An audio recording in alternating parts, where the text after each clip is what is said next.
Well, happy Tuesday to everybody. Hope you are doing well.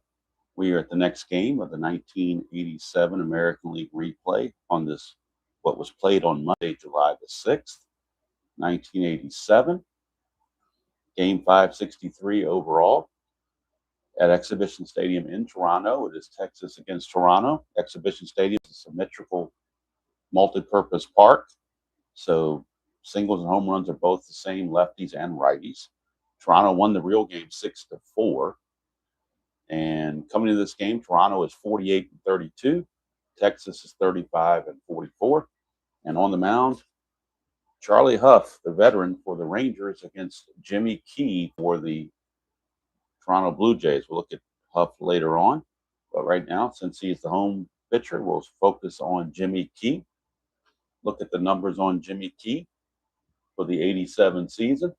He was 17-8 with a 2.76 ERA. Of course, if you've been following the project at all, you know Jimmy Key has been tearing it up in the replay. He's 15-2 with an ERA of 1.73. Obviously, he will be the starting pitcher in the All-Star game for the American League when that comes around. 146 innings pitched, 108 hits, 34 walks, and 101 strikeouts. Those are the numbers on Jimmy Key. One roster note, Jerry Brown, the second baseman, for whatever reason, he is out for about 3 or 4 days. I checked his game log. He's out for about 3 or 4 days. The Rangers do not replace him. So he's still on the roster, but they're just going to go one player short. So he's just not available. In fact, the Strat-O-Matic roster doesn't even have him on the roster for this game. So I'm not sure exactly what happened, whether he whether he was away for whatever reason, but he's just not there. So they're playing one man short, which means they had to move Steve Buechele from third base to second base, and they put Larry Parrish at third base. And that's the way they're going to work it. All right, so Bob Brower will lead things off for the Texas Rangers, and Brower on the replay is hitting .313, 5 homers, 26 driven in. He had 261 in the real season. And as usual, before any dice are thrown or any pitch is thrown, we have the ceremonial first sip, which has become tradition. And that is some good coffee. Good morning, Mr. Dan. How are you, sir? Hope you're doing well. All right. So Bob Brower against Jimmy Key from Exhibition Stadium. We're underway, 4-10. That's a fly ball to center. Lloyd Moseby will put that away. And that's one away very quickly. Didn't take long for Moseby to make the play.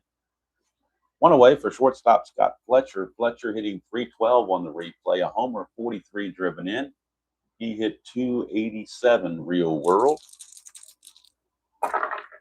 212 against the lefty. That's a ground ball to third, and that's going to be handled easily over there by Kelly Gruber.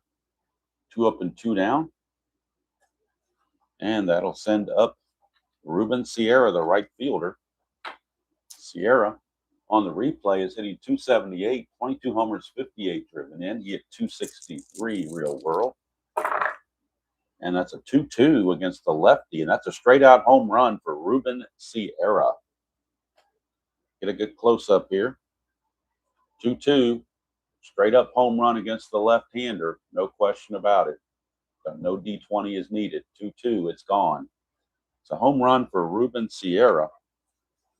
He had led the league in home runs early on in April and beginning part of May before Jesse Barfield took over that title. But this is home run number 23 for Ruben Sierra on the replay. Home run number 23. RBI number 59. He had 30 home runs real world. This is home run number 23, and the Rangers grab a 1-0 lead.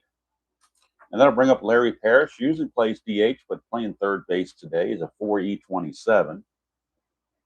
Hello, J Day. I guess that's what it is, J Day. Okay. All right, here's Larry Harris. Or Larry, not Larry Harris, Larry Parrish. There's a Larry Harris in the YouTube community, but I don't think he's playing third base for the Rangers. 6'11", that's a ground ball first base X. We're looking at Willie Upshaw. He's a 2E11. 2-16 is good. He'll get it flipped to key. The only error for first baseman on an E11 is the errors are 3, 6, 8, 15, and 18. And 7. So he gets by with it okay. He'll end up flipping to Jimmy Key covering to end the inning. But the Rangers strike first on the home run from Ruben Sierra. And they lead at 1-0 as we go to the bottom of the first. And Charlie Hough, the old veteran knuckleballer, will be on the mound for the Rangers. And in 1987, Charlie Hough was 18-13 with a very respectable 3.79 earned run average. On the replay, Charlie Hough is 10-5 with an ERA of 3.71. So he's pretty much right on line where he should be. 143 innings pitched, 110 hits, 57 walks, and 114 strikeouts. And he'll be facing a tough Blue Jays lineup, starting with Tony Fernandez. Fernandez is hitting 334 on the replay, 3 homers, 31 driven in. He hit 322 real world.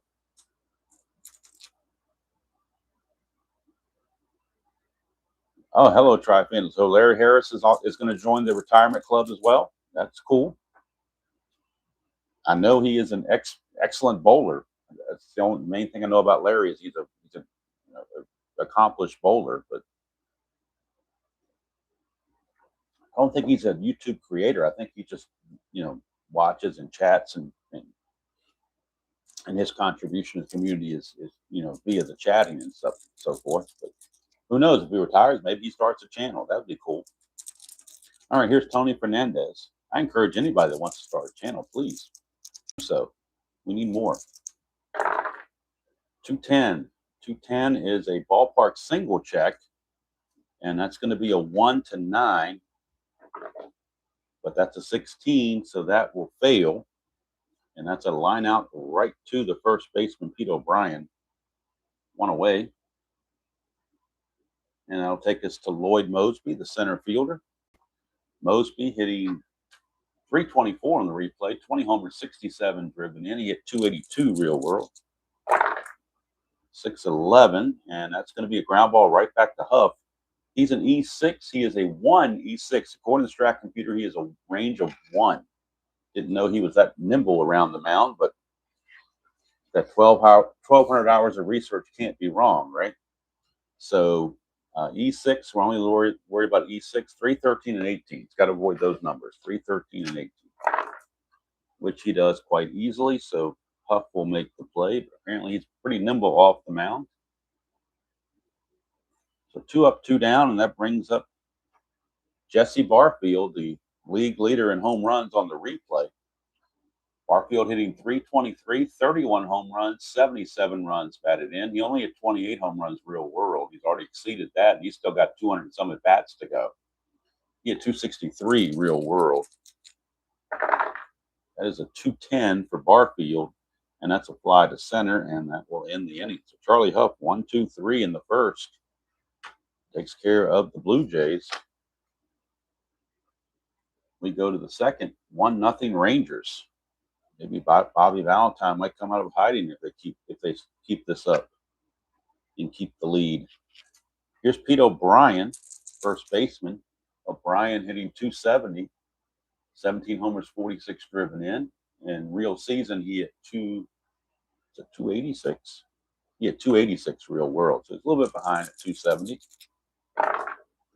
6'11", lefty. Ground ball pitcher X, that's Jimmy Key. Key is a 2 E17. 2 and a 5. I still think he gets to that. 2 and a 5 is a G3. So we're looking at E17 for a pitcher. He's got to avoid 3, 6, 11, 12, and 17. And he does. So Jimmy Key will make the play on O'Brien. 1 away. And that'll send up Pete Incaviglia, left fielder. He's hitting 265 on the replay, 19 homers, 58 driven in. He hit 271 real world. 3-6 against the lefty, and that's a base on balls. First walk issued by Jimmy Key. That's only his 35th walk in 147 innings, so he's got pretty good control. Incavilla has a chance to get a lead, but Jimmy Key's a -6 on his hold, which makes him a -5. So they will just keep Incavilla right there. They're not going to risk anything. So now it's Mike Stanley, the catcher. Stanley hitting 233 on the replay, 3 homers, 12 driven in. He hit 273 real world. That's a 5-5 right-handed. Ground ball second base C. That'll get the runner to second base as Orge's only play is the first. Incavilla does take second base. 2 outs now. Clutch situation for the designated hitter, Don Slaught. Normally he catches. But I think with Charlie Hough, they must have found out, or at least trying to experiment, that maybe Mike Stanley can handle that knuckleball better than Don Slaught can. But we'll see. So Don Slaught on the replay, hitting 256, 6 homers, 18 driven in. He only hit 224 real world. It is a clutch situation. So against the lefty, he will lose a hit on a 110. And that's his only factor. That's a 5-4, and that's a ballpark single check. Ballpark single check is a 1-9. And it's going to fail, so we'll keep the pop out to first. And that will end the inning. We go to the bottom of the first, still 1-0 Rangers. And due up for the Jays will be Bell, Witt, and Upshaw. Take on Charlie Hough. George Bell. Bell hitting 299 on the replay, 27 homers, 72 driven in. He hit 308 real world. 2-5, and that is a ballpark blast for George Bell, 1-11. He's going for home run number 28 that would tie the game on a 1-11. And he's got it. George Bell, home run. He led the league real world with 47 home runs. This one is home run number 28 on the replay to tie the score to run apiece. RBI number 73 for George Bell, and we are tied at 1 just that quickly. And that'll send up catcher Ernie Witt. Witt's hitting 256 on the replay, 7 home runs, 27 driven in at 269 real world. 3-9 for Witt, and that's a line out right to the shortstop Fletcher. 1 away. For Willie Upshaw, first baseman, one of the few Blue Jays who are struggling offensively. Upshaw on the replay only hitting 213, 4 homers, 26 driven in. He hit 244 real world. 3-7 for Upshaw, and he's going to ground it to second. And Buechele, stationed at second today, will make that play. 2 down for the crime dog, Fred McGriff, designated hitter. McGriff hitting 261 on the replay, 12 homers, 21 driven in. He hit 247 real world. McGriff, 4-4, lefty. That's a ballpark single check. It's a 1-9, or else he'll ground it to Hough. And this one sneaks by Hough for a base hit. So McGriff, a 2-out single, brings up Garth Orge, second baseman. Orge on the replay also struggling, hitting 149. No homers, 14 driven in. He at 210 real world. That's a 5-10, and that's going to be a catcher X. We're looking at Stanley. He's a 4. 4 and a 4 for Stanley as a catcher. 4 and a 4 is going to be a wild pitch. We'll see if there's an error that supersedes it. He's an E6. 14 and 18 are the errors. And that is a 14. So how about that? W/G, but you get the error because of the 14. Error, batter to first, runner advances 1 bases. Man, batter to first. Okay, so I guess it's a little ground ball that he boots. Instead of it being a wild pitch, it's an error where the batter actually makes it to first base. I thought it was Something else that allowed the runner to get to second, but it's actually going to be counted as an E2 on Stanley. That'll keep the inning going with runners at first and second with 2 outs. Clutch situation for Kelly Gruber, the third baseman. Gruber hitting .279 on the replay, 8 homers, 25 driven in. He hit .235 real world. That's a 4-7. And that is a ground ball second base X. So Buechele, a 3 E5. 3-19 is good. E5, the only error at second base with a 5 rating. 16 and 18. Got to avoid those 2 numbers, which he does. So Buechele makes the play, and that'll end the inning. But the home run from George Bell has tied this game. At the end of 2, we're tied at 1 apiece. North of the border at Old Exhibition Stadium. So Jimmy Key will face Buechele, playing second base. Buechele in the replay hitting .225, 7 homers, 31 driven in. He hit .237 real world. That's a 5-9. That's a fly to right field. Barfield is there. 1 away. Back to the top of the order for Bob Brower. 5-9, same exact situation. He flies to Barfield. 2 down. For Scott Fletcher, the shortstop.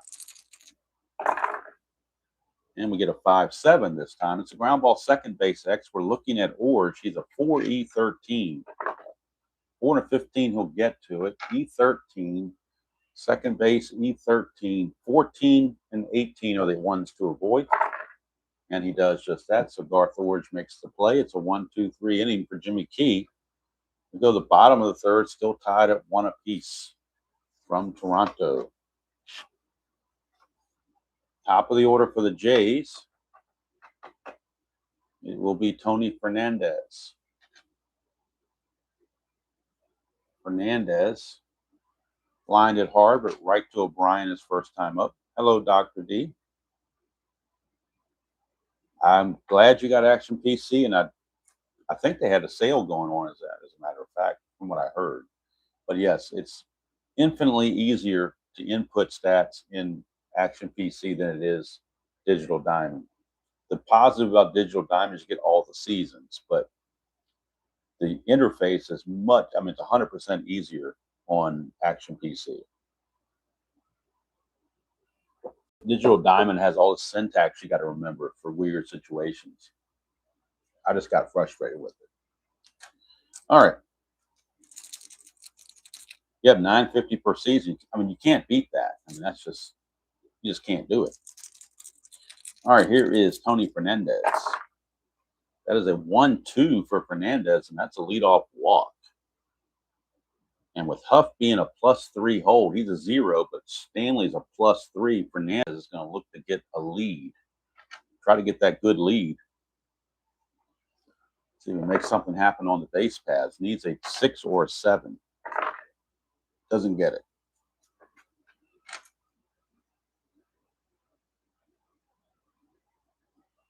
All right, here is Lloyd Mosby. 6'8", and that's a strikeout. That is the first strikeout for Charlie Hough. 1 away for Jesse Barfield.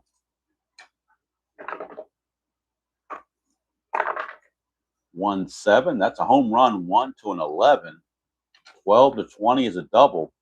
He already leads league with 31 home runs. This could be home run number 32 on a 1 to an 11. And it's gone. Home run number 32 for Jesse Barfield.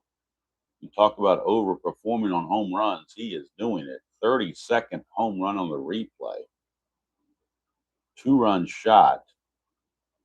RBIs 78 and 79. He only hit 28 home runs real world. He's still got about 200 at-bats left to go. But he did it. That was on the 1-7 result with the 1 to an 11, and we rolled an 8. So 2-run home run from Jesse Barfield, and the Jays grab a 3-1 lead for George Bell.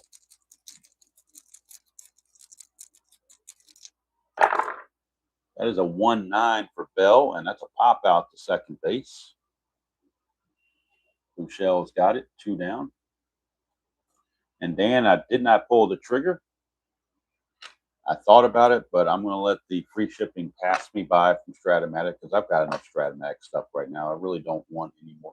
I can't justify spending $100 just to save 10 for something I may or not even want. So, and if I get anything now, I can't do anything with it anyway. I got so much other stuff going on; it would just sit in the bins. So they'll eventually have more sales down the road, and I'll grab something down the road. So here is Ernie Witt. I mean, for people that want it and would like to increase the inventory, it's a great opportunity. But my inventory is already shamelessly overfilled, or shamefully overfilled, I guess I should say. 3-5. Ground out to end the inning. 2-run home run from Barfield, and the Blue Jays lead it 3-1 after 3. And they've given Jimmy Key a lead to protect. He's been pretty good about doing that in the past. But he's got to face Ruben Sierra, homered his first time up. So no guarantees when you face Ruben Sierra. That's a 6-9, and that's going to be a walk. So this time he really didn't want to deal with Sierra, so he issues his second walk, which might not be a totally bad thing, the way he goes about his business. Here's Larry Parrish, third baseman. Sierra will be held, but will not try to steal. 2-9, and that's going to be a strikeout. And that's actually the first strikeout for Jimmy Key. He's not really a huge strikeout guy, but he'll get them occasionally. So 1 away for Pete O'Brien, one of the few lefties in the lineup. In fact, the only lefty in the lineup for the Rangers.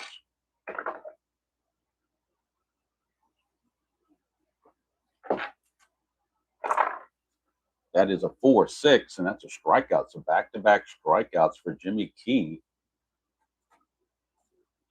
So he's got 2 strikeouts to match his 2 walks. And speaking of strikeouts, here comes Mr. Strikeout, Pete Incaviglia. But he ironically walked his first time up. 6-6, and this time he's going to get a base hit. 1-5 is a double, 6-20 is a single. 2 stars either way. It's a double, but it's a 2-star double, so Sierra has to hold at third. So second and third, 2 down, clutch situation now for the catcher, Mike Stanley. In the clutch against lefties, he gained several hits, 1-4, 1-6, and 2-11, and 3-10, and 3-12. He gains 5 hits in the clutch. 5 extra hits in a clutch situation. That's pretty impressive, I would say. That's a 2. Balk or pass ball. Looking at a pass ball chance on Witt, which is a 3. And no pass ball. So Stanley will swing it. That's a 4-7, and that is a ground ball shortstop X. Fernandez is a 1. We know he's going to get to it. G17, he's got to avoid 15, 16, and 17, which he does, and that's going to end the inning. Has to be very comforting for a pitcher to know he's got a 1-rated shortstop playing behind him. Saves a lot of heartache, I'm sure. All right, Charlie Hough back out. And he'll be facing Upshaw, McGriff, and Orge. Upshaw, McGriff, and Orge for the Jays here in the bottom of the 4th. That is a 3-7, and that's going to be a ground ball to second. Bouchel makes that play. Second time Upshaw is grounded to Bouchel.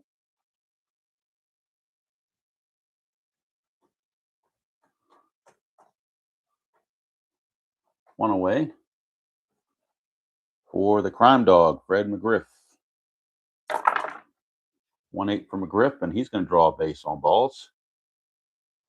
And I believe that's his number 2 for Hough. McGriff will not be held. Here's Garth Orge. And that's a 6-7 for Orge. And that's a strikeout. Charlie Hough with strikeout number 2 to go with 2 walks. So both pitchers so far have 2 strikeouts and 2 walks. Now here's Kelly Gruber. Gruber first time up, grounded to second.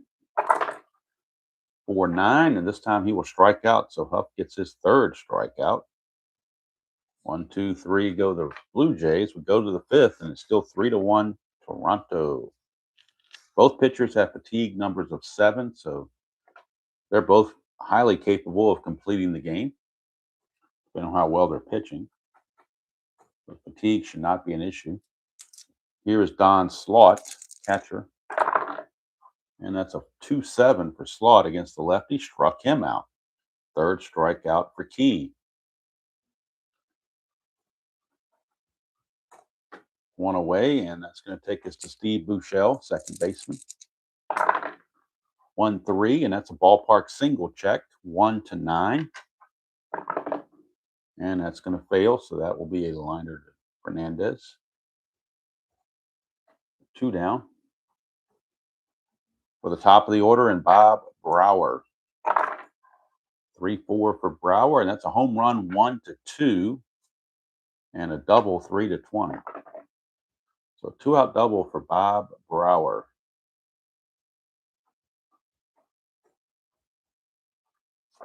That'll bring up Scott Fletcher in a clutch situation.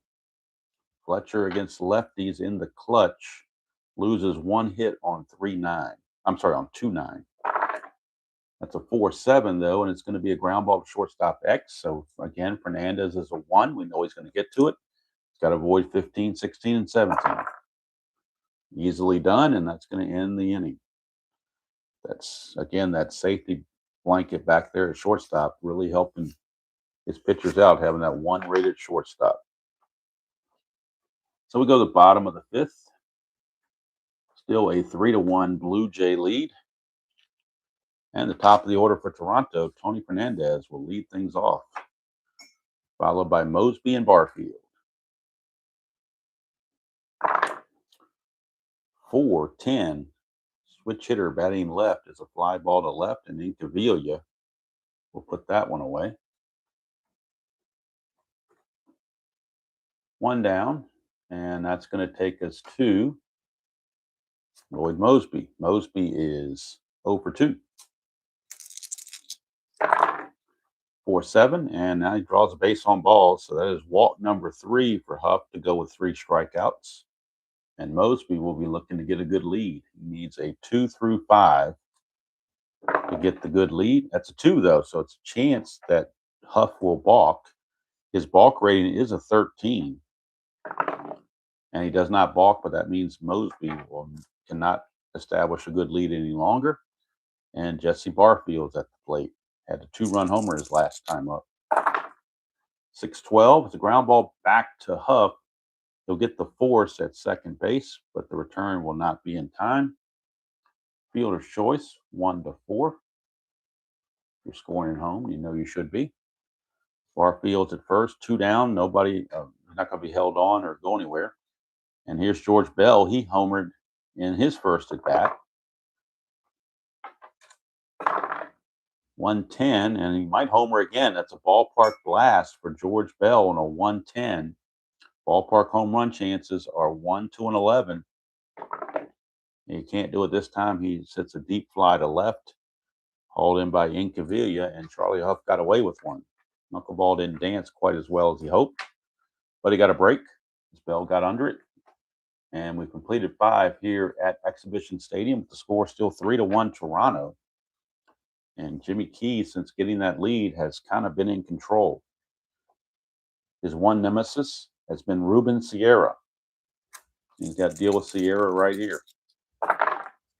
5-2. That's a fly to right field. So this time he finally retires Sierra. 1 down, and that's going to bring up Larry Parrish. It's a 4-6, and that's a fly to center. Mosby hauls it in, 2 down. So since Jimmy Key has gotten the lead, he has been pretty solid. Here's Pete O'Brien. 2-8 for O'Brien against the lefty, and that's a ground ball to Fernandez. An easy 1-2-3 inning for Jimmy Key. He seems to be in cruise control, going for win number 16 on the replay. So we go to the bottom of the sixth. It's still 3-1. Hough has not pitched bad. He had 2 bad pitches on home run balls. Other than that, he's kind of kept the Blue Jays off balance. Ernie Witt, the batter. Hello, Jim. Good to see you. Ernie Witt, catcher. 5-5, and that's going to be a 1 for a triple. 2 to 20 is a single. And that'll be a base hit for Ernie Witt. Ernie Witt did have 1 triple in the regular season, but he's already had 2 in the replay. So any future triples will be knocked down to a double. Not going to let him have 6 or 7 triples in a season. When that would just be totally unrealistic. So here's Upshaw. 3-10 for Upshaw. That's a single to left field. That'll put runners at first and second with nobody out. And maybe the third time through the order they're getting to Hough. Here's Fred McGriff. He has singled and walked. That's a 1-4, and that is going to be a strikeout. Strikeout number 4 for Charlie Hough. Taking us to Garth Orge.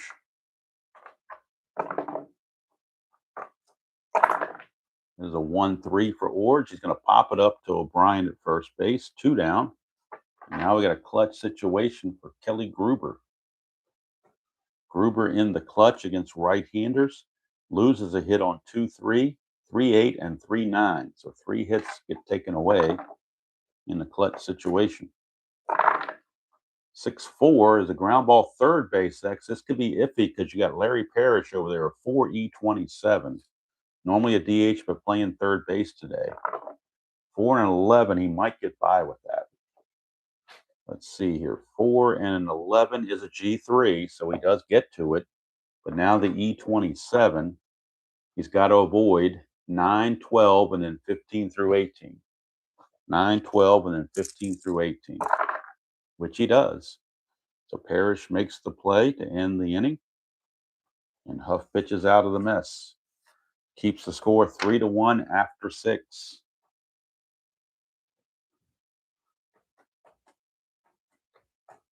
Top of the 7th, and this is the fatigue inning for both pitchers, but neither one of them look to be tired at the moment. But Jimmy Key will be facing Incaviglia, Stanley, and Slot. Scheduled hitters. 6-10, and that's a ground ball third base X. Gruber, 3 E24. 3-10, he'll get to that. E24 at third base. He has to avoid 3, 9, 12, 15, and 18. And 10 is just fine. So Gruber makes the play. Takes care of Inky, 1 away from Mike Stanley, the catcher. Stanley is 0 for 2, couple of ground outs. 4-8, and this time he lines it right to Garth Orge. Out number 2. And that'll send up Don Slot, designated hitter. 1-5 for Slot, and that's a ground ball to Gruber, and that'll take care of it. So Jimmy Key carries full endurance into the 8th inning. We're at the 7th inning stretch with the score. Toronto 3 and Texas 1. So as we head to the 7th inning stretch, good time to talk about tomorrow's game. We will be in Cleveland tomorrow as the Kansas City Royals will take on the Cleveland Indians. Brett Saberhagen against Steve Carlton. It's a game Cleveland won in real world 9-7. But that'll be tomorrow's game from the Mistake by the Lake, known as Municipal Stadium in Cleveland. See how the Royals, who play their home games on AstroTurf, can handle the probably not so great infield manicuring of Municipal Stadium, as it was multi-purpose and used by the Browns. And good morning, Jason, to you. All right, so we're ready to go here for the bottom of the seventh. Charlie Hough back out, his fatigue inning as well. And he'll be facing top of the order, Tony Fernandez, shortstop. 3-4, and that's going to be a pop out to second base. Bouchel is there. One down.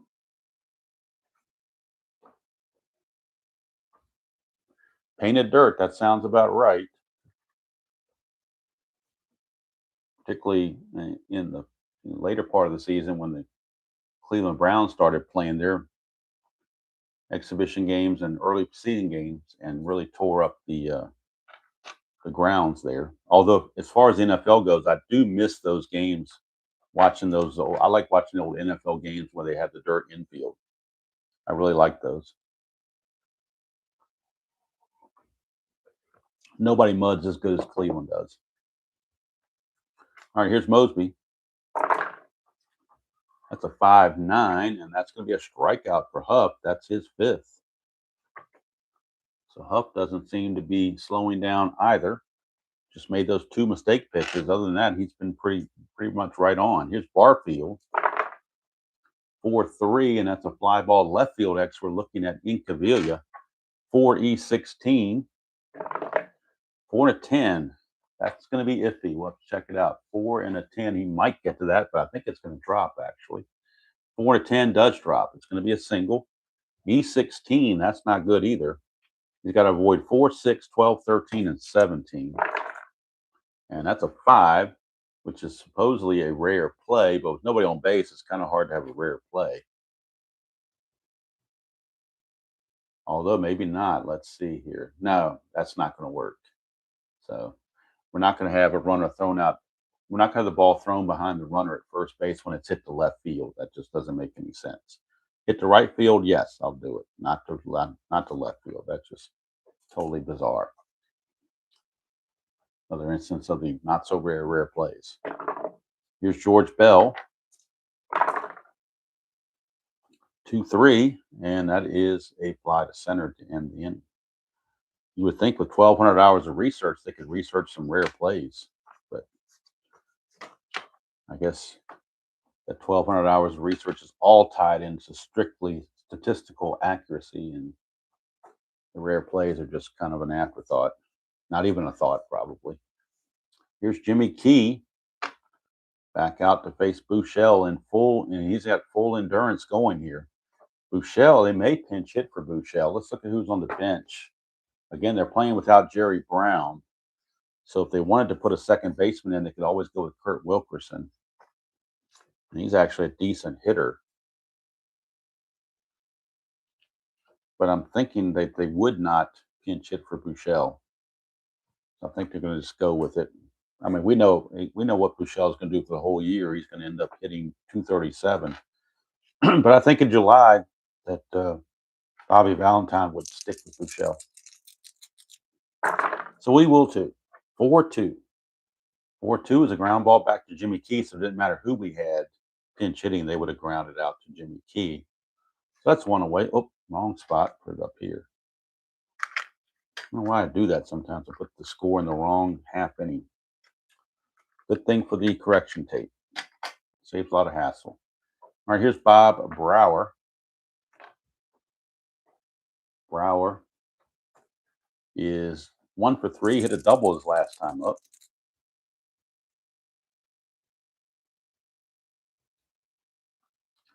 I have not, Joe, but that's actually a good thought because, like I said, the worst card I have is for the nameless players is 200. But yeah, that's a good idea. I might start instituting the pitcher cards.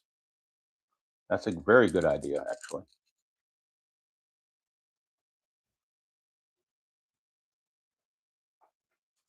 So here's Bob Brower, 6'3", and it's a ground ball pitcher. Actually, Jimmy Key again is a 2E17, 2 and a 6. I think he's going to be okay with that. 2 and a 6 is a G3. E17, he's got to avoid 3, 6, 11, 12, and 17, which he does. So Jimmy Key makes the play again. 2 up, 2 down. So just a couple of weak ground balls to the mound here in the 8th inning for Texas. Looks like the Texas hitters will be getting fatigued more than Jimmy Key is.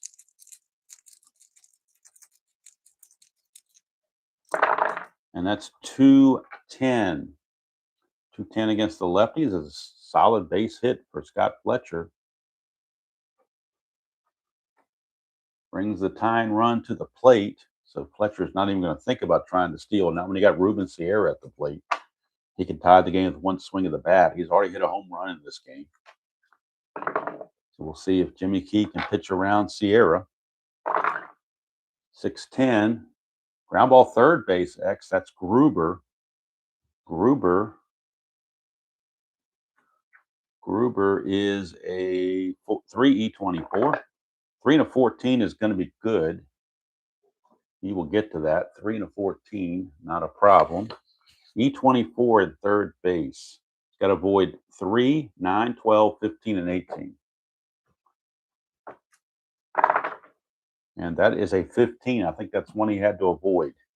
E24 and a 15 is a two-base error on Mr. Gruber. That 15 shows up right there. So two-base error on Gruber, and that will continue the inning. Jimmy Key not too happy about that. Now he's got to face Larry Parrish in a clutch situation with 2 outs and runners at second and third. These runs would be unearned if they're scored, but they're still going to count against him. And he just likes to have solid defense behind him. Didn't get it that time. That's a 1, so a wild pitch chance on Key, which is a 6. And it is a wild pitch. Jimmy Key uncorks a wild pitch, so maybe the error can unnerve him a little bit. And that'll score a run, cuts the lead to 3-2. Depending on what Parrish does is whether that run is earned or unearned. Because he would be on second base right now, even without the error. He'd be on second base. Well, actually, no. Take it back. Without the error, the inning would be over. So it's definitely going to be on. It's definitely an unearned run, no question about that. Now that I look at it, so Jimmy Key will try it again with Parrish with the runner Sierra at third. That's a 6-8, and that's a strikeout for Key. There's a dot there, but he has not reached fatigue. So the strikeout is good. His fourth. An unearned run comes in, but it's 3-2 ball game. Tom Hinkie is going to be loosening the Toronto bullpen, but Jimmy Key might be looking to just finish this thing out by himself. We shall wait and see how that plays out. So bottom of the 8th we go.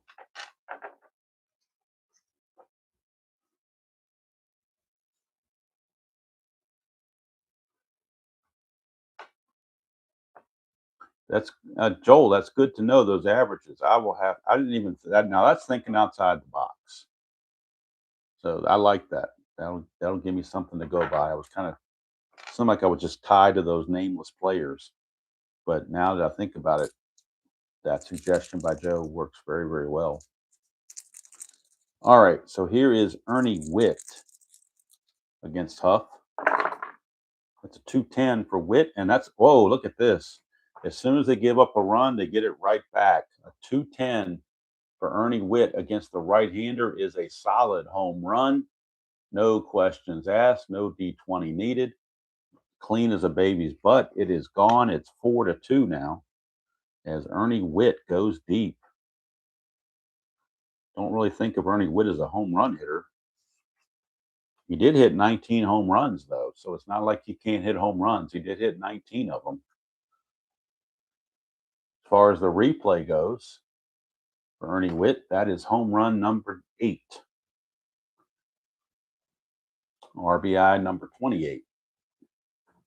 It's that 2-run lead right back for Jimmy Key. His catcher helping his pitcher out. Here's Willie Upshaw. 2-4 for Upshaw, pops it to short. 1 away. Literally no action in the Texas bullpen. They're just going to let Hough ride it out here. Here's McGriff. 3-8 for McGriff, and that's a strikeout. For Hough, that is strikeout number 6. And that'll bring up Garth Orge. 6-5 for Hough, and that's a ground ball to second, and that'll do it. But the home run from Ernie Witt provides a key insurance run for the Rangers. For the Blue Jays, rather, and they lead it 4-2 as we go to the ninth, and Jimmy Key will come out and start the ninth inning. Hinkie is in the bullpen if needed, but right now, I think Jimmy Williams trusts Jimmy Key more than he does Tom Hinkie. Plus, you got a lefty coming up anyway, O'Brien. So, but in case he's needed, right-hander Tom Hinkie is loosing in the bullpen. Let's back this up just a hair. Actually, move it over here just a hair, and we can close it up a little more. All right, so top of the ninth we go, and just to summarize so far, 4 runs, 7 hits, and 1 error for Toronto, 2 runs, 4 hits, and 1 error for Texas. Hinkie in the bullpen loosening, but Jimmy Key says, you know what, let me do it myself. Let me finish what I started, as Van Halen once sang. So here's Pete O'Brien, 6'6", lefty. That's going to be a base hit. 1 to 10's a double. 11 to 20 is a single. That'll be a base hit, leadoff single for Pete O'Brien. And here's Incaviglia. He is the tying run at the plate. Man, what do they do here? I think Jimmy Williams is actually going to go to the bullpen here for Tom Hinkie. I mean, you pay him the big bucks to save these games, and this is his chance to do so. So Jimmy Key is going to go 8+. He can win it. He can't lose it. Hinkie is a 0 hold, which makes him a 0. So 5 hits, 2 runs, only 1 of them earned. He walks 2 and strikes out 4. And it's up to Tom Hinkie to make sure he gets his 16th win of the season. We'll go to the bullpen on the computer and bring in Tom Hinkie. Toronto fans giving Jimmy Key a nice hand as he exits. Jimmy Key frustrated. He wanted to complete the game, and they gave him a chance, but he gave up the leadoff hit to the left-hander. So with these tough righties coming on, they really felt like they had to go to the bullpen and get their closer. And there is Tom Hinkie in 1987. He was 0-6 with a 2.49 ERA, but he did garner 34 saves. On the replay, he's 0-3 with a 3.62 ERA and 20 saves, 37 innings pitched, 31 hits, 13 walks, and 40 strikeouts. But he's only thrown 37 innings so far, so he definitely is fresh and ready to go. And he'll be in to face Incaviglia. Now, there are some lefties on the bench for the Rangers since they benched them against the lefty Key. So we do have a couple of good hitters here. Petrali, Porter, and McDowell all are available off the bench. And certainly for Stanley, they will bring in a pinch hitter. They're going to bring in Gino Petrali to hit for Stanley. He's a switch hitter. They're going to let Incaviglia hit. You're not going to pinch hit for him. But pinch hitting in the ninth will be Petrali, and he'll stay in the game and catch if it does go extra innings. Right now, it is Incaviglia. Incaviglia is up against Tom Hinkie.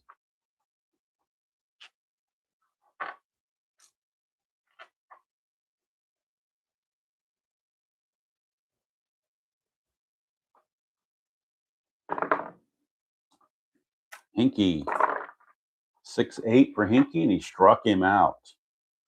Strikeout for Hinkie. 1 away. And that's going to bring up the pinch hitter, Gino Petrali. As Stanley is being called back, they will go on for the switch hitter, Gino Petrali. And Petrali, on the replay, Petrali is hitting 264, a homer and 14 runs driven in. He hit 302 real world. Oh, didn't roll the havoc roll. My bad. Forgot I had runner on first. Let's get that out of the way. 5-4, and that's a fly ball center field X. Mosby is a 1, and that's a 3. I don't think the runner's going to, I think that's still a 3, if I'm not mistaken. Let's see here. It's an F2, so the runner can't tag up. Mosby is an E7 in center field. He's got to avoid 3, 4, 15, 17, and 18, which he does. So Mosby makes the play, 2 away, and now it's all down to Don Slaught. Do they pinch hit for Slaught? They will. They will bring on O-Matic McDowell to pinch hit. O-Matic McDowell, a 241 hitter, but he did hit 14 home runs. And they need a long ball to tie the game. So O-Matic McDowell will come in and pinch hit here in the 9th for Don Slaught. And we'll get the numbers on McDowell on the replay once he comes in for Slaught. That'll leave Wilkerson and Porter as the 2 bench players remaining. So O-Matic McDowell hitting 239 on the replay, 4 homers, 24 driven in, 241 real world. So McDowell facing Hinkie. And that is a 1-2 for McDowell, and that's a ballpark blast. This could tie the game. 1-11. That's an 8. That's a 4. It rolled. I didn't touch it. It rolled at the last minute from 18 to 4. That is gone. And you know the history on my pinch hitters. So I'm not even going to bother you with the boring details. But that's going to do it for Jimmy Key. He cannot get the win now. Hinkie has blown the save. O-Matic McDowell comes through with a ballpark blast on a 1-2 and a roll of 4. O-Matic McDowell, his 5th home run of the replay. RBIs 25 and 26 for O-Matic McDowell. He will stay in the game as a DH. And Hinkie has blown the save yet again. Jimmy Key just can't catch a break. He should be 16-2, but he's not. And now here comes Steve Buechele. Do they use Buechele or do they go to the bench here? Let's see. They do have Kurt Wilkerson if they want to go that route. But I think they like Buechele's defense, so we'll leave him in there. 4-9, and that's a strikeout for Hinkie, and that will do it. Hinkie's going to blow the save. Hinkie's going to go 1 inning, give up just the 1 hit, which was the home run. Actually, let's see here. That first run is actually charged to Key, so it's going to be 3-2 for Key. 3 runs, 2 earned for Key. And a no decision. So we go to the bottom of the 9th. Now the question is, do they let Hough keep going or do they go to the bullpen? I think they'd almost kind of predispose that Hough was done. He's going to face Gruber, Fernandez, and Mosby. I think they're going to go to the bullpen here and go for Dale Mahorsic out of the bullpen. So we'll cap Hough at 8 innings.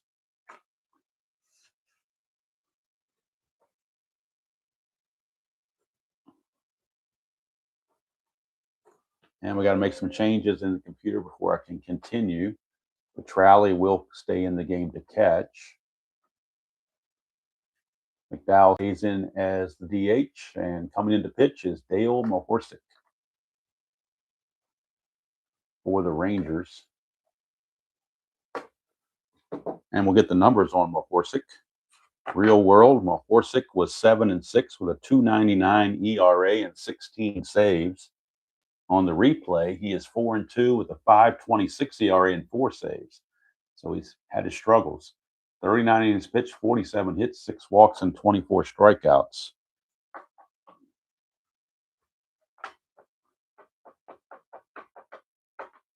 So Kelly Gruber will lead things off. And we'll get the numbers on Hough now. We'll go to the computer just to get the specific numbers on Hough. Hough goes 8 innings, gives up 7 hits, 4 runs. They were earned, 3 walks, and 6 strikeouts, but a no decision for Hough as well. So Mahorsic. He is a -5 on his hold, and with the new catcher, Petrali is a +2, so that makes him a -3. So Kelly Gruber will start things off here in the bottom of the ninth. Replay Gamer uses the score sheet I use for my Nationals replay, which is the Bob Carpenter scorebook. They're very nice, but they're very expensive. A little bit overkill for our hobby. That's a very fancy scorebook that like announcers and stuff use. I got it one time just to try it. It worked well for my Washington Nationals replay, but I mean, if you really want to go for it, I mean, if you don't mind spending a little extra money, they are very, very nice, very high quality, and lots of room to write anything down you want to write down. So. All right, here is Kelly Gruber. He will start things off 4-7-1 for the Jays, 4-6-1 for the Rangers. Here is Kelly Gruber, and that is a 1-7 for Gruber, and he's going to strike out. Kelly Gruber out on strikes. Here's Tony Fernandez. That's a 6-8, and that's a line out right to O'Brien at first base. 2 up and 2 down just that quickly. And we got Lloyd Mosby coming up.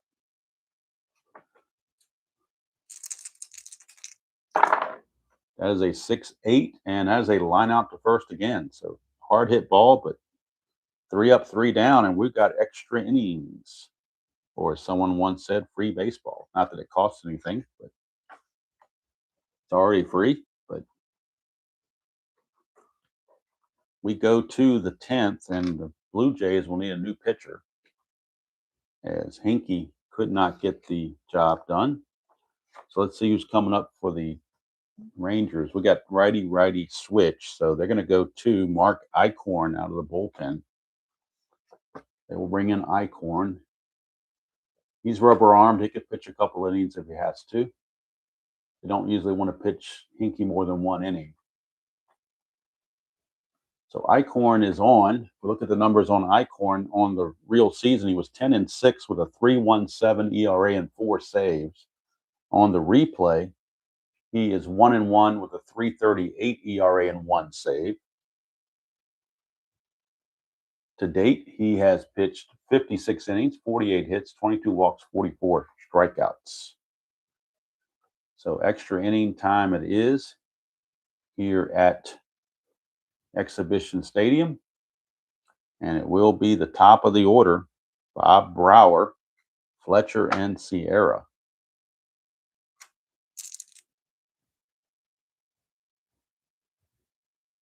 I have a Paul Dillon scorebook. I got it for specifically for Payoff Pitch 2014 Orioles replay that I did about halfway, and I got bored with it. But those are nice score sheets. They're already pre-filled with the ratings, and pretty nice little score sheets. And they have a space like every 10 games or so that you can, I guess, accumulate running stats or whatever. So they were pretty nice, no question. I like these. This thing I got here from Spokane Steve, to me, is a winner.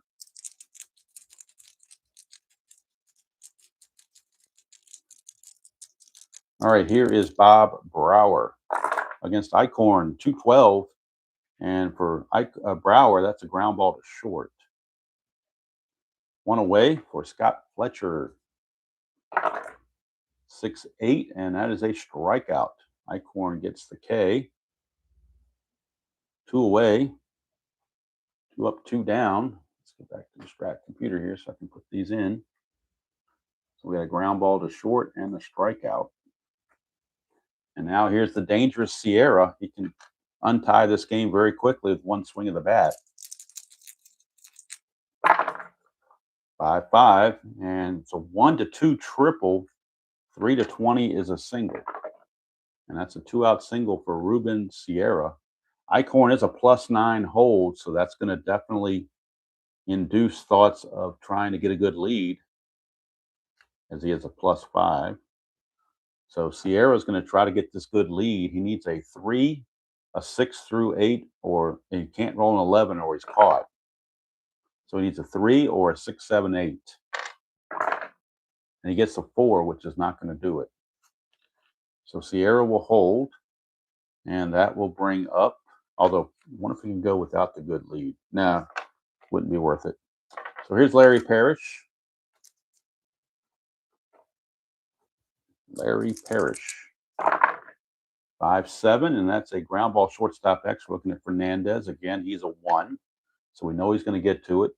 Got to avoid 15, 16, and 17, which he does, and that's going to end the inning. Oops. So we go to the bottom of the 10th. And, of course, Eichhorn and Mahorsic are both multiple inning pitchers, so they can keep pitching.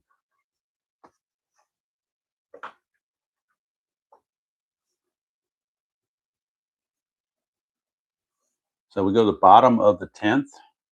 It'll be Barfield, Bell, and Witt. So Barfield and Bell both homered in this game already and definitely are capable of walking things off with one fell swoop. So Mahorsic's got to be careful. Make sure I'm not running off the edge here. No, we're still good. All right, so here's Barfield. And that is a 4-6, and that's going to be a base hit 1-9, 10-20. He lines to Fletcher, and that's a base hit for Barfield. No threat to run. They won't hold him. And here's George Bell. And normally you would think, hey, it's a good time to sacrifice bunt, try to get that winning run, but you're not going to bunt with George Bell. Sorry. Not to mention he's a terrible bunter, but just don't take the bat out of his hands. 2-5, and that is a ballpark blast. This could do it right here on the 2-5. This could be the deciding factor. 2-5 is a ballpark blast for George Bell against the right-hander. That diamond shot right there, 2-5. So on a 1-11, this game will be over. 12-20, we continue. It's a 19. It's just going to be a deep fly to left, so Mahorsic escapes disaster. And now here comes Ernie Witt, and he homered his last time. All 4 Toronto runs have come versus the home or via the home run. Here's Witt, 5-3, and that's a fly ball right field X. Sierra is a 2E12. 2 and a 4, that's iffy. 2 and a 4, that's an F1, so the runner's going to move up to second base, even if the catch is made. Barfield will tag and go to second. He is an E12, and so he's got to avoid 3, 4, 13, 14, 16, and 18. And he does with a 12. He got by with that. So Sierra makes the catch. 2 down for now Willie Upshaw in a clutch situation for Upshaw. And Upshaw in the clutch loses a hit on 3-10. Loses the hit on 3-10. That's a 1. We'll have to check out Mahorsic's wild pitch rating from the computer. And Mahorsic's wild pitch is a 6. Sparks a 16. His wild pitch is a 6. So we'll see if he can avoid the wild pitch. He can, so nothing happening there. So now it's up to Willie Upshaw. 4-10, and that's a ground ball back to Mahorsic, and that'll end it. We go to the 11th. Still 4-4. Eichhorn out for his second inning of work.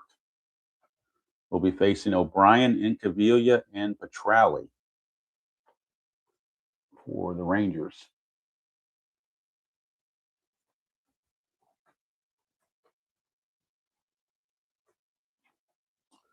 And we'll see how Eichhorn can do in his second inning of work. Bring this back over here just a tad. Okay. So O'Brien, 4-5 against Eichhorn's a fly to left. George Bell is there, 1 down. And that'll send up Pete Incaviglia. 2-7 for Incaviglia, and that is a strikeout for Eichhorn, his second. 2 up, 2 down for Gino Petrali, the catcher. That is a 6-5 switch hitter batting left, and that's a fly ball to right. Barfield puts it away. Another easy inning for Eichhorn. They may let him go. They're going to probably let him go 3 if they have to, because he hasn't. He's only given up 1 base hit, and that's it. Mahorsic will go 3 because he's only given up 1 base hit also. So he's been pretty stout out there. You might see some pinch hitting, though, because the Blue Jays have lefties on their bench that they could bring in. They got Rick Leach, and they also have Rance Mulliniks, a couple of lefties on the bench. Of course, you also have Cecil Fielder hanging in the wings. So anything's liable to happen. But they're going to let McGriff swing away first. I don't think you would pinch hit for McGriff. That's a 210 for McGriff, and that is a ballpark single check, which is a 1-9. And he's going to end up lining to second base. Out number 1. And we will get a pinch hitter for Garth Orge. He will be removed, and Rance Mulliniks, a 310 hitter, will come on. If it goes to the 12th inning, Mulliniks will move to third base, and Gruber will move to second base, and Mulliniks will stay in to play third base. So Mulliniks is in there for Orge. And Mulliniks, let's bring him in on the computer. Mr. Mulliniks. See how he's done on the replay.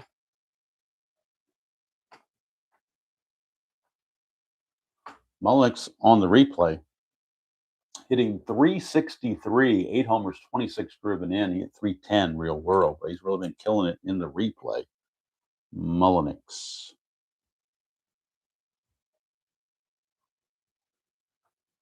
Pinch hitting in the 11th.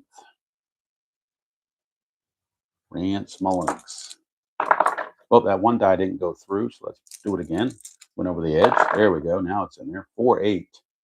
4-8 is a single for Rance Mulliniks. Now, he's not a very good runner, so they will hold him where he is. Now, Gruber, they may pinch it for Gruber as well and actually bring in Manny Lee to play second base. So it's actually going to be Manny Lee coming on, but they're going to use Rick Leach as a pinch hitter. So Rick Leach will hit for Gruber, and then they'll bring in Manny Lee to play second base. That'll leave Charlie Moore as the last bench player remaining, and Cecil Fielder.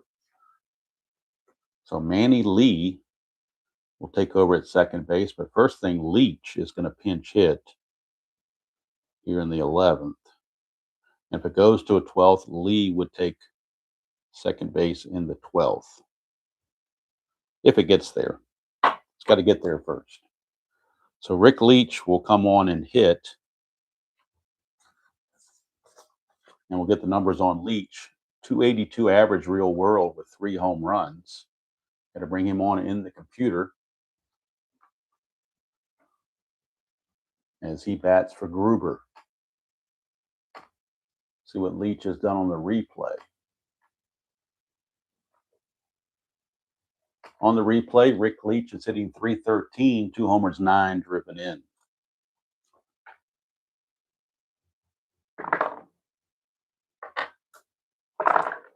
It's a 1-8 for Leach, and that's a single to center field. And again, I won't even mention about pinch hitting.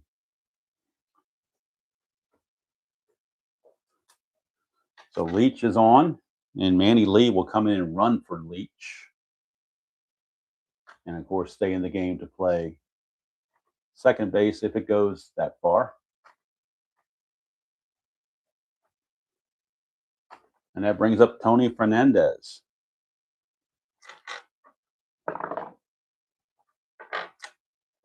Oh, that one went over the edge too. So let's try that again and do it the right way.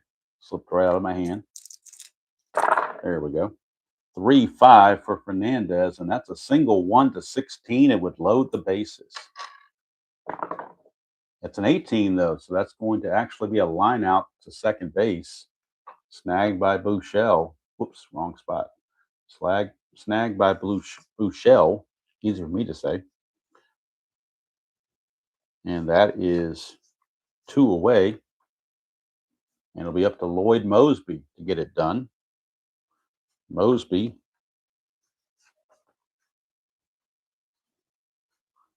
Get my stuff together here. Mosby.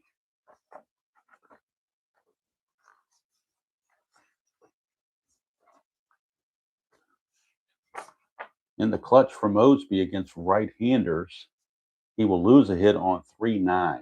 Everywhere else, he is neutral. So it's up to Mosby to get it done. This would be the last inning from Mahorsic one way or the other. They would go to the bullpen after this. 3 innings is the most we're going to let him pitch. But he's got to get there first, facing Mosby. That's a 4-9, and that's going to be a single 1 to an 11. This would load the bases. 12 to 20 is a liner to second base. And that's going to be a 3. The bases are now loaded for Jesse Barfield. The question is, do you have, I guess they're going to still have Mahorsic face Barfield. They really don't have much of a choice. The rest of their bullpen is not very good. I mean, they do have Mitch Williams, but he's a walk waiting to happen.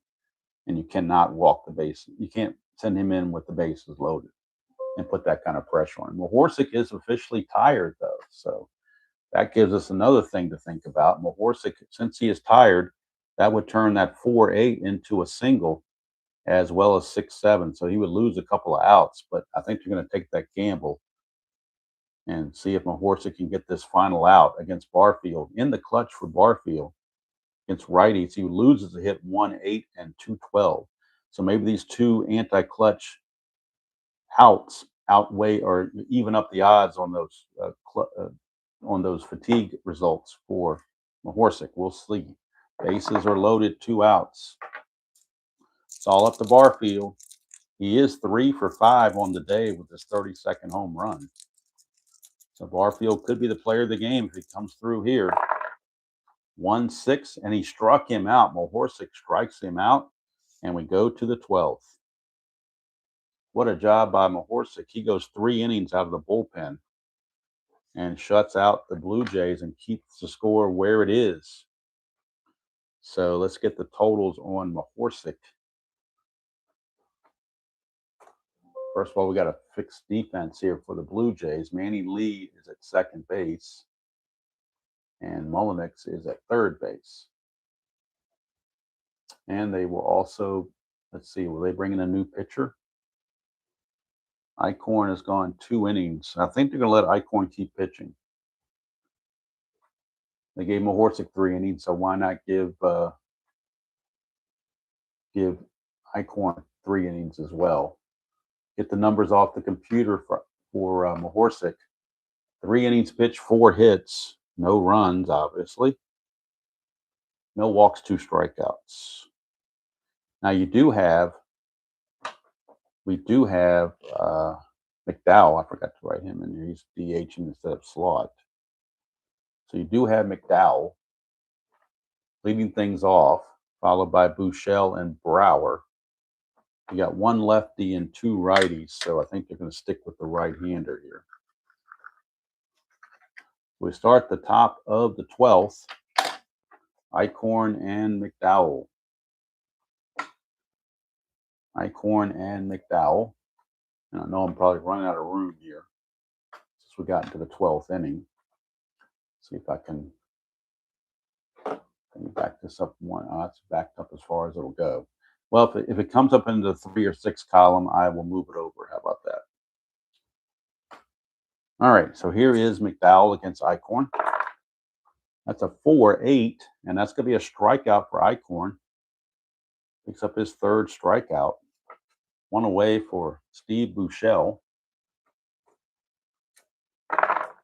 And that is a 1-6 from Buechele. He grounds it to Fernandez, 2 down.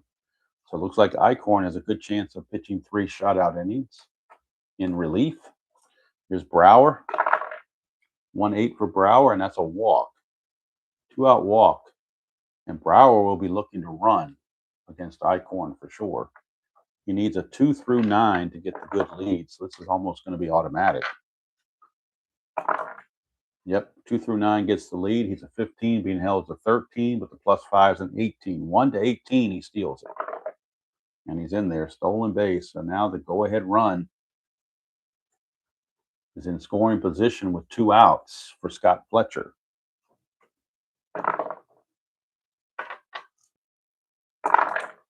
That is a 2-5 for Fletcher, and he's going to come through. 1 to 5 is a triple. 6 to 20 is a single 2 stars. And that's a single 2 stars, and that puts the Rangers ahead 5 to 4. And all of a sudden, the wild thing, Mitch Williams is starting to loosen in the Texas bullpen. And here comes Ruben Sierra. And that's gonna be it for Eichhorn. They're gonna go to the bullpen with the Blue Jays and bring in Gary Lavelle, a left-hander, to turn Sierra around. So Eichhorn, 2 2/3, but I think he might have just run out of gas. So Ruben Sierra gonna be coming on, and he'll have to deal with Gary Lavelle. It is now 5-4 Texas. Mitch Williams will be coming in to pitch the 9th for the Rangers. So Ruben Sierra, let's get the numbers on Lavelle.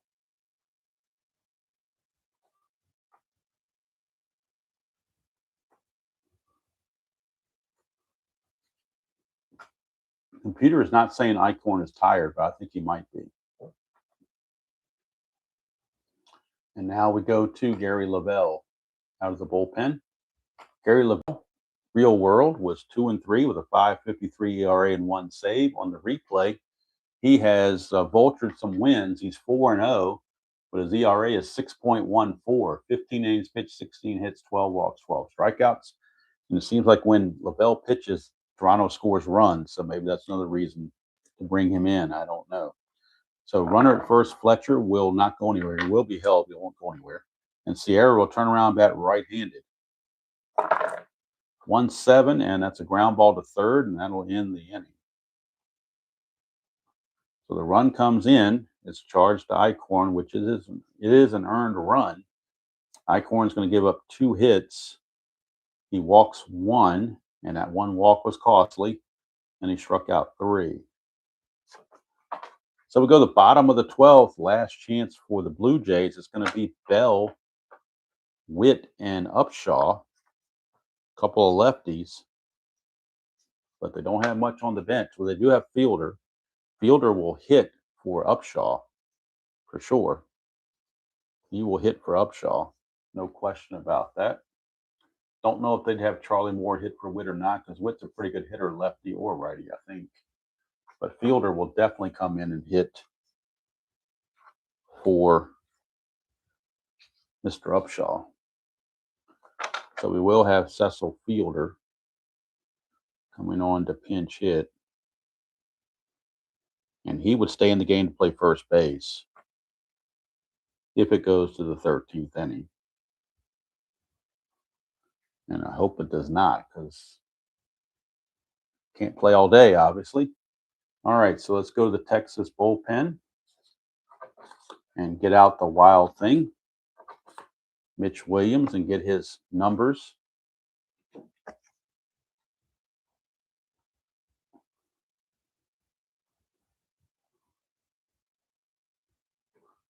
So we go to the computer and bring in Mr. Williams. So we get the real world numbers on Mitch Williams. Real world, Mitch Williams was 8-6 with a 3.23 ERA. And he had 6 saves, real world. In the replay, he is 1-5 with a 6.81 ERA, but he has gotten 12 saves. 36 innings pitched, 29 hits, 32 walks, 43 strikeouts. So when he's been good, he's been good.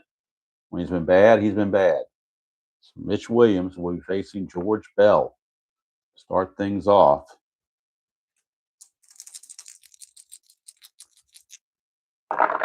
That is a 5-3, and that is a fly ball to right field. Ruben Sierra.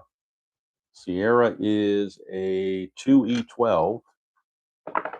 2016, he'll get to it. E12. Right fielder E12. He's got to avoid 3-4, 13, 14, 16, and 18. And an 11 is just fine. So Sierra makes the catch on Bell.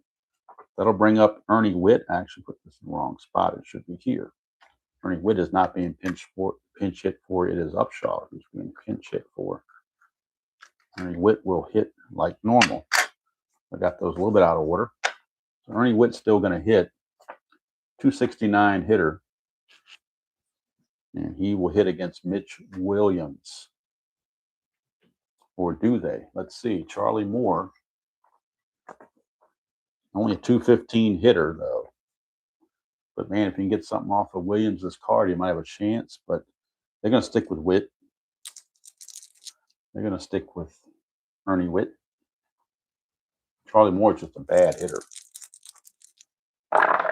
That's a 4-9, and that's a strikeout. Would have been a strikeout against the righty either way you go. And now the big guy, Cecil Fielder, will be coming on to try to – he's got one job, and that's to get the ball over the fence. That's basically his job is not even to get on base. His job is to hit the long ball. And he's in there to try to do just that. On the real season, Fielder, in 175 at-bats, hit 14 home runs with a 269 average. And on the replay, he is hitting 280, 15 home runs, 27 runs batted in. So he's already got more home runs in the replay than did real world. And he's still got about 60 or 70 at-bats to go. Bases empty. And here's Felder with a Fielder. I keep calling him Felder because of Mike Felder from Milwaukee, I guess. So Cecil Fielder, chance to, if he can get either a 2.9, 2.10, or a 3.12, or a 3.6, a lot of chances there for home runs, or Mitch Williams on his card at 5.11, 5.12 or ballpark glass. So it's all sorts of possibilities. We get a 6.5, however, which is a walk, and that's something else Mitch Williams does quite a bit. They will walk Fielder, and now you got McGriff. Lefty, but McGriff does have power against the lefties. He's got a couple of diamond shots sitting right there. And there's really nobody else to pinch hit for him with. So could have been a possible pitch around here. You wouldn't think they put the go-ahead run on or the tying run on base, but you never know. With Bobby Valentine, anything is possible. So here's McGriff. 4-5, and that's a strikeout, and there's your ball game. Mitch Williams comes in and gets the save.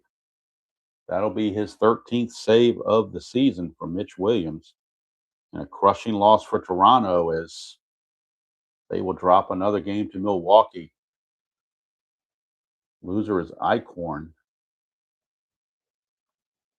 And we'll get the totals here. Mitch Williams is going to walk one, strike out two. Very typical Mitch Williams. Very typical outing for him. We go to the box score and get the totals for Texas. 5 runs, 8 hits, and 1 error. For the Blue Jays, 4 runs, 11 hits, and 1 error.